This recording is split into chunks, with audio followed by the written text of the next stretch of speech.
어떤 은퇴한 운동선수의 말을 들은 적이 있습니다. 30년 이상 운동을 했고요. 국가대표로도 활약을 했었던 선수입니다. 한 인터뷰를 하는 것을 보았는데요. 은퇴를 하고 나서 한 7년 정도가 지났는데 그 후에 운동을 한 번도 안 했다는 겁니다. 자기가 은퇴를 하고 나서는 운동을 한 번도 안 했대요. 그래서 옆에 있었던 사람이 깜짝 놀라서 물어봅니다. 어떻게 그럴 수가 있냐고. 평생을 운동을 해오셨는데 그 7년 동안 운동을 하고 싶은 마음이 안 들었냐고 그렇게 물었더니 그분이 말하기를 선수 생활을 할 때 운동을 너무 힘들게 해서 너무 괴롭게 운동을 해서 이제는 질렸다고 지쳤다고 그러면서 은퇴를 하면서 결심을 했답니다. 내가 다시는 운동을 하지 않겠다. 그래서 본인이 주로 했던 그 운동뿐만 아니라 어떠한 운동도 하지 않고 있다 라고 그렇게 인터뷰하는 것을 봤습니다. 그랬더니 옆에서 다시 한번 물어봅니다. 그러면 그대 이제는 그 운동이 싫은 거냐? 이제는 뭐 보기도 싫고 생각하기도 싫고 그게 싫은 거냐? 그랬더니 그건 또 아니라고 대답합니다. 그건 아니라고. 자신은 여전히 자신이 했던 그 운동을 너무 사랑하고 아직도 애정이 있다고. 나중에는 봉사할 생각도 있다고. 근데 현역 때 너무 힘들게 해서 지금까지는 하고 싶지 않을 뿐입니다. 라고 말하는 것을 제가 보았습니다. 우리가 많이 쓰는 말 중에 애증이라는 말이 있습니다. 애증. 이거는 좋으면서도 싫은 겁니다. 아니, 좋으면 좋은 거고 싫으면 싫은 거지. 좋으면서도 싫은 거는 또 뭐야? 그럴 수도 있지만 근데 그게 그렇지가 않을 때가 있습니다. 이게 좋은 것도 싫은 것도 내 마음의 진심인 경우가 때로는 있습니다. 오늘 우리가 읽은 본문의 이 예레미야도 지금 딱 그런 상황입니다. 너무 지쳤습니다. 너무 괴롭습니다. 무력감을 느끼고요. 후회가 됩니다. 그런데 그렇다고 해서 멈출 수는 없습니다. 생각해 보니까 너무 힘들기는 한데 이게 싫지는 않습니다. 매 시간마다 원망과 후회와 탄식이 나오지만 그래도 하나님의 말씀이 진리이시고 구원은 주님의 손에 달려있다는 걸 알고 있기 때문에 이 일을 도저히 포기를 할 수가 없습니다. 어제 새벽 본문에서 예레미야는 하나님의 말씀을 대언했지만 거짓 선지자 취급을 당합니다. 그래서 매를 맞고 조롱당하고 감금을 당하지요. 이 상황 자체가 예레미야에게 얼마나 수치스러운 상황이었겠습니까? 예레미야는 아마도 하나님께서 자기에게 대언하라고 주신 그 말씀을 선포하면서 사람들이 좋아하지 않을 것은 예상했을 겁니다. 왜냐하면 예레미야의 말 자체가 파멸과 재앙과 선포의 말이니까요. 내가 이 얘기를 하면 사람들이 좋아하지 않을 수 있겠다. 거기까지는 예상했을 텐데 그런데 진리이신 하나님의 뜻을 대언하면서 내가 이렇게 매를 맞고 이렇게 감금을 당하고 조롱을 당할 것까지는 생각하지 못했을 것 같습니다. 이건 완전히 거짓말쟁이, 사기꾼, 범죄자 취급당하는 거 아닙니까? 내가 지금 하나님의 말씀, 진리이신 하나님의 말씀을 전하는데 왜 거짓말쟁이 취급을 당해야 하는 겁니까? 이 일이 예레미야에게 상당한 충격을 준 것 같습니다. 그래서 예레미야는 이 당황스럽고 수치스러운 마음을 솔직하게 그대로 하나님께 기도로 올려드립니다. 우리 오늘 본문 7절과 8절 말씀을 같이 한번 읽겠습니다. 시작. 여호와여, 주께서 나를 권유하심으로 내가 그 권유를 받았사오며 주께서 나보다 강하사 이기셨으므로 내가 조롱거리가 되니 사람마다 종일토록 나를 조롱하나이다. 내가 말할 때마다 외치며 파멸과 멸망을 선포하므로 여호와의 말씀으로 말미암아 내가 종일토록 치욕과 모욕거리가 됨이니이다. 아멘. 예레미야는 지금 뭐라고 표현하냐면 주께서 나를 권유하셔서 내가 그 권유를 받았습니다 라고 표현합니다. 우리 성경을 보면은 굉장히 정중하게 하나님이 부탁하시는 것처럼 보이는데요. 그런데 이 히브리어 원어를 보면 이 권유하다라는 말의 원래 뜻이 꾀다, 유혹하다라는 뜻을 가지고 있습니다. 그러니까 말의 뉘앙스를 살펴서 생각해 보면 하나님이 예레미야를 속여서 이 일을 하게 하신 겁니다. 유혹해서, 꼬여서. 너 이거 가서 선포하면 사람들이 좋아할 거야. 마치 그런 뉘앙스로 말씀하셔서 메시지를 전했는데 좋아하는 게 아니죠. 사람들이 조롱합니다. 그리고 강하사 이기셨으므로 라는 말은 단순히 하나님의 힘이 나보다 세서 내가 그 힘에 굴복할 수밖에 없었습니다 라는 뜻으로 생각할 수 있지만, 이건 사실 조금 더 자세히 살피면 약간 좀 강권하여 혹은 폭력적으로 라는 의미가 있습니다. 강하게 권유하셔서, 강하게 나에게 말씀하셔서, 안 하면 때릴 것 같이 위협하셔서 하나님이 그렇게 시키셨다는 겁니다. 이렇게 내 뜻이 아니라 전적인 하나님의 뜻, 하나님의 꼬임, 하나님의 강권하심으로 말씀을 대어냈는데, 근데 그 결과로 나에게 돌아온 것이 무엇이냐면 내가 조롱거리가 되었습니다. 사람들이 날마다 나를 조롱합니다. 여호와의 말씀 때문에, 그러니까 예레미야에게 주신 파멸과 멸망의 선포 때문에 내가 지금 치욕을 당하고 모욕거리가 되었습니다. 그래서 이제는 하기가 싫습니다. 지쳤습니다. 그만하고 싶어요. 근데 그만하고 싶어도 이게 내 뜻대로 되지가 않습니다.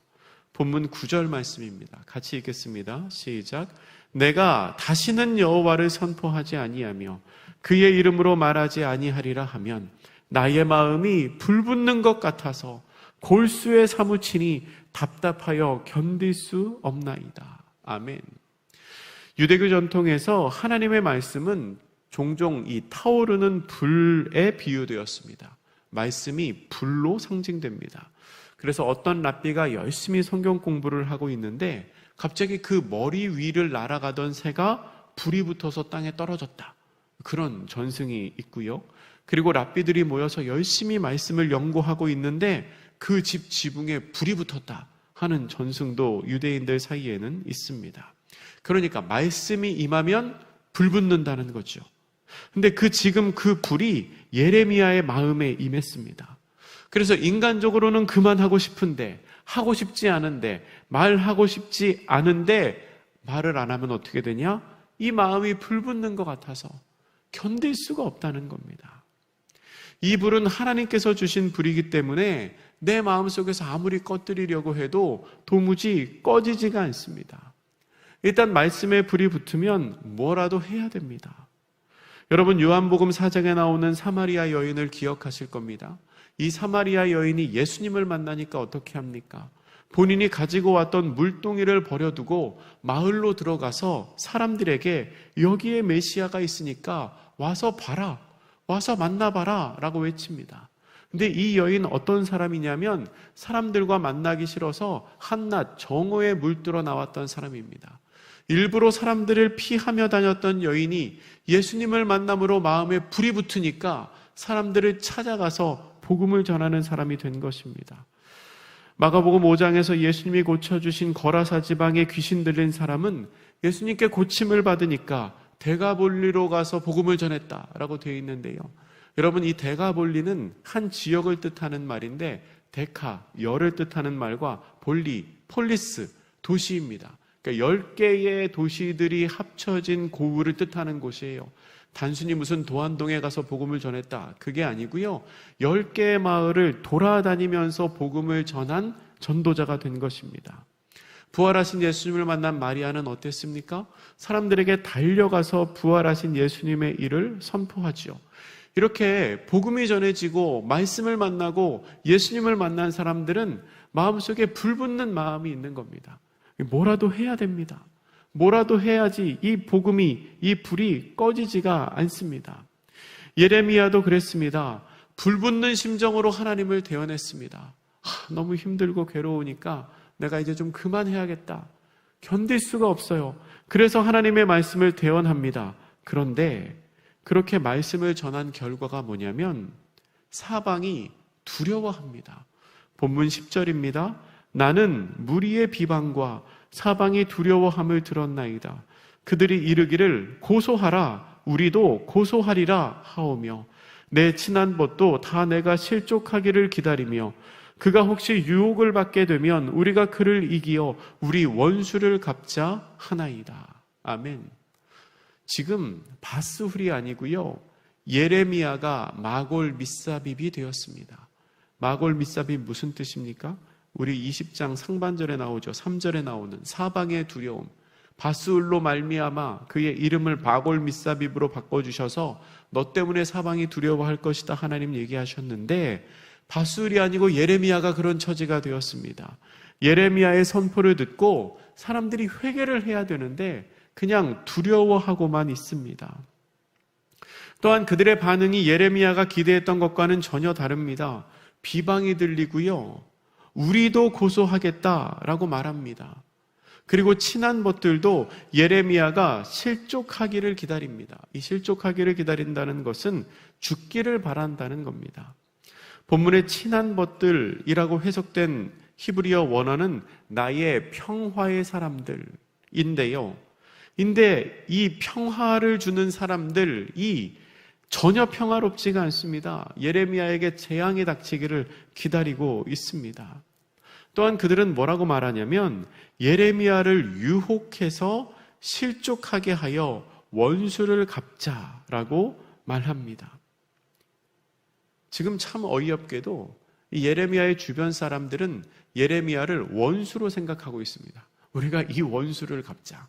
저 사람 우리에게 재앙을 선포하는 사람인데 우리가 원수를 갚자. 근데 원수를 갚는데 어떻게 갚습니까? 딱 보니까 지금 예레미야는 털어서 먼지 날 게 없는 사람입니다. 그래서 유혹이라도 해서 실족시켜서 원수를 갚자라고 이야기하고 있습니다. 예레미야가 하나님의 말씀을 대언하고 있는 결과가 뭡니까? 사람들이 그를 고소하려고 기다립니다. 실족하여 넘어질 것을 기대하면서 바라보고 있습니다. 유혹이라도 해서 저 사람을 어떻게 해서든지 끌어내리자 하고 있습니다. 얼마나 안타까운 상황입니까? 그런데요, 이때 예레미야의 고백에 반전이 일어납니다. 본문 11절 말씀 우리 같이 한번 읽겠습니다. 시작. 그러하오나 여호와는 두려운 용사 같으시며 나와 함께 하심으로 나를 박해하는 자들이 넘어지고 이기지 못할 것이오며 그들은 지혜롭게 행하지 못함으로 큰 치욕을 당하오리니 그 치욕은 길이 잊지 못할 것이니이다. 아멘, 아멘. 예레미야가 지금 뭐라고 고백하고 있습니까? 그들이 아무리 그렇게 계획을 짜고 유혹을 하더라도 하나님이 나와 함께 하신다는 겁니다. 하나님이 나와 함께 계십니다. 하나님이 예레미야와 함께 계시기 때문에 예레미야를 박해하는 자들이 아무리 계획을 짜고 아무리 유혹을 하더라도 그를 이길 수 없다는 겁니다.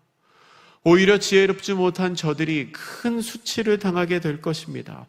비록 지금의 상황은 어렵고 지금의 현실은 답답하지만 예레미야에게는 하나님이 나와 함께 계시다라는 믿음이 있었습니다.